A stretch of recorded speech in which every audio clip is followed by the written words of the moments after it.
I never imagined the weight of leadership could feel so oppressive.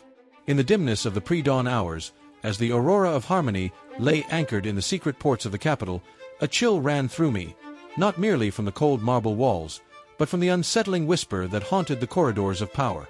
I never imagined the weight of leadership could become so oppressive. In the pre-dawn gloom, as the aurora of harmony lay anchored in the capital's secret harbors, a chill ran through me, not merely from the cold marble walls, but from the unsettling whispers echoing through the corridors of power. Encrypted messages, hushed conversations in shadowed alleyways, and furtive glances all signaled that a rebellion once dormant was now crystallizing into an imminent threat.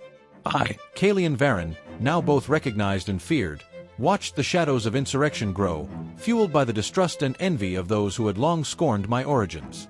This feeling of mistrust echoed with every step I took, and in that moment, I realized that the true challenge was not merely to maintain balance, but to confront the enemies lurking in the very darkness of the empire itself.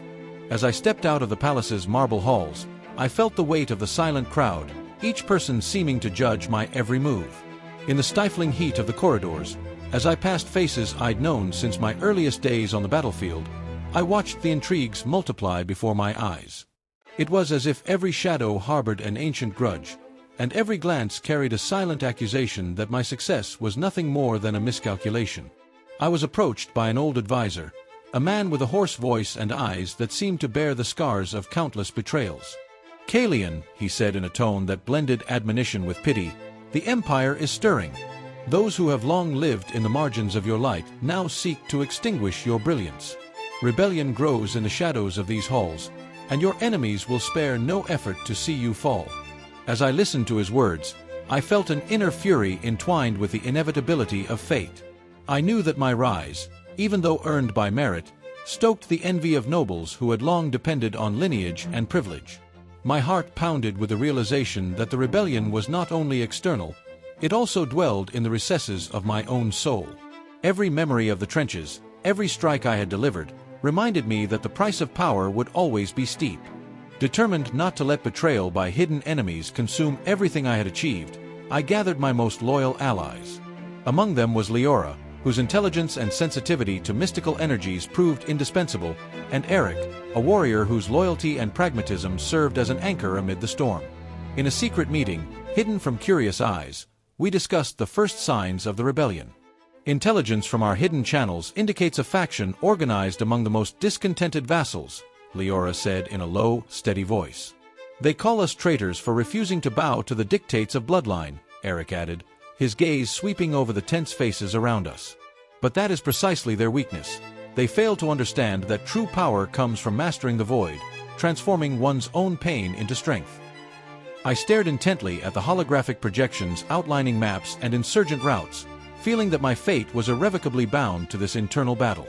The Empire cried out for change, and I was, paradoxically, both the catalyst and the target of that transformation.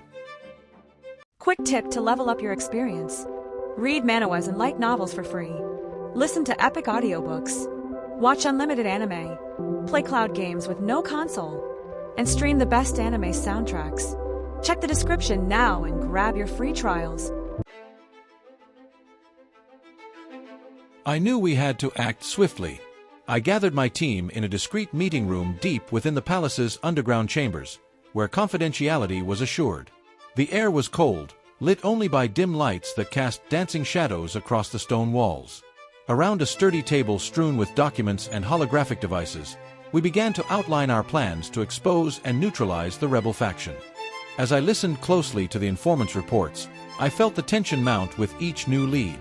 One of our spies revealed that a group of officials, led by a name that echoed like a curse among the conservatives, Alistair Vorn, had joined forces with the discontented vassals to install a new regime. Vorn was known for his boundless ambition and his contempt for age-old traditions. His words, delivered with fervor in clandestine gatherings, promised a revolution that would restore the power of ancestral nobility, but at what cost? During one of these meetings, as the details took shape in a three-dimensional projection, Leora asked, "How can we ensure this rebellion doesn't spread beyond the palace corridors? If Vorn secures enough support, we could lose control of the entire empire." "I cannot allow jealousy and pride to corrupt what we've built," I replied, my voice blending conviction with restrained pain. But I cannot bear this burden alone. We must unite our strengths, confront the darkness within, and prove that the power of the void, when mastered, can become the light that guides the empire.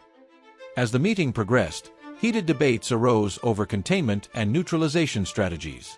Some advocated for an immediate military strike, while others feared that an open confrontation could trigger total collapse.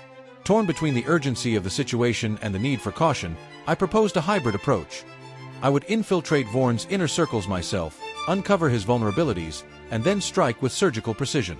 This risky strategy mirrored my own nature, an anti-hero willing to confront darkness from within in order to reshape it into something new.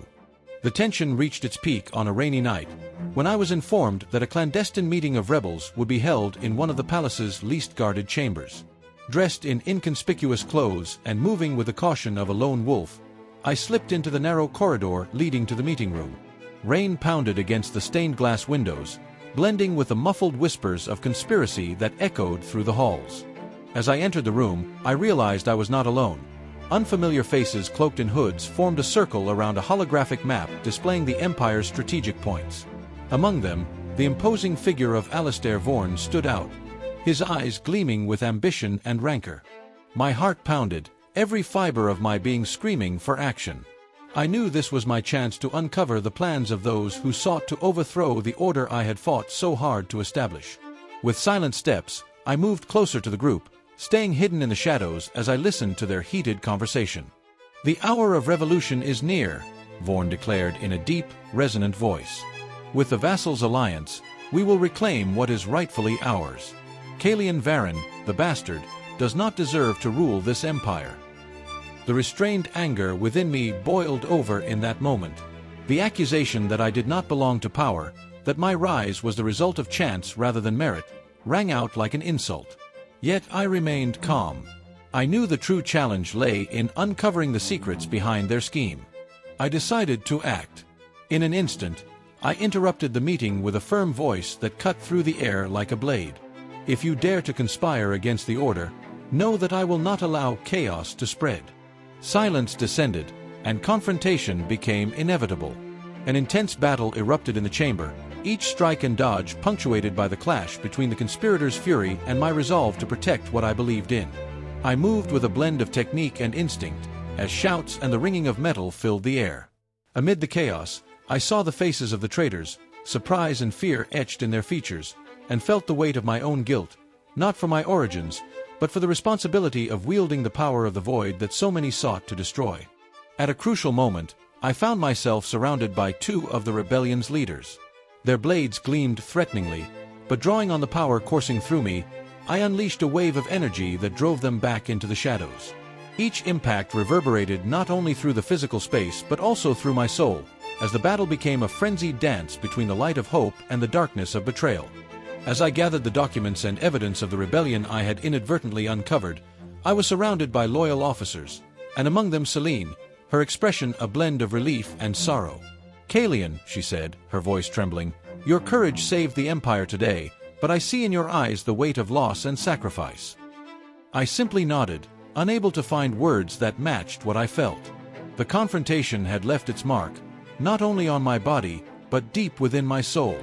The betrayal lurking in the palace's shadows served as a reminder that, despite all my efforts, hatred and envy would never fully disappear. I decided then that it was imperative to take more drastic measures to ensure such intrigues could not recur. I gathered my team to devise a plan that would not only neutralize the rebels but also strengthen the Empire's internal defenses. After deliberation, I chose to increase surveillance and institute a new code of conduct for all officers, reinforcing that merit, not lineage, should determine the fate of the Orien dynasty. As the first light of dawn filtered through the hall's windows, I felt that the battle had been won, but the war, the true war being fought both within and without, was only just beginning. In the calm of dawn, back aboard the Aurora of Harmony, I found a moment to reflect. Seated on the command bridge, I watched the stars, silent witnesses shining with both promises and peril. The fragment now fused to my being pulsed gently, reminding me that every victory carries its sacrifices, and a price that will haunt me forever. Celine approached, her presence a comforting anchor amid the turmoil I carried. As I looked into her eyes, I realized that despite the betrayals and the ever-looming threat of shadows, there remained hope for a new beginning, a dawn that, though overshadowed by the past, promised a new era of balance. With my mind brimming with plans and my soul scarred by rebellion, I vowed I would not let envy and betrayal undo everything I had fought for. I would continue my journey, fully aware that the power of the void is a double-edged weapon, capable of either destruction or illumination, depending on how I choose to wield it. As the Aurora of Harmony prepared for its next hyperspace jump, I gazed toward the horizon with the conviction that each step I took would be a choice between light and shadow, between sacrifice and redemption. And so, with a heavy heart but unshakable determination, I set out into the unknown, fully aware that both the Empire and my own soul needed to be forged in the flames of adversity so that, one day, they might be reborn into a new dawn, a dawn of destinies I was destined to shape. Did you enjoy the video? Don't forget to leave a like and subscribe to the channel. This helps us know which stories you love most and which ones we should prioritize in future productions. Your support is essential for us to keep bringing you the best manhwa content every day. See you in the next episode.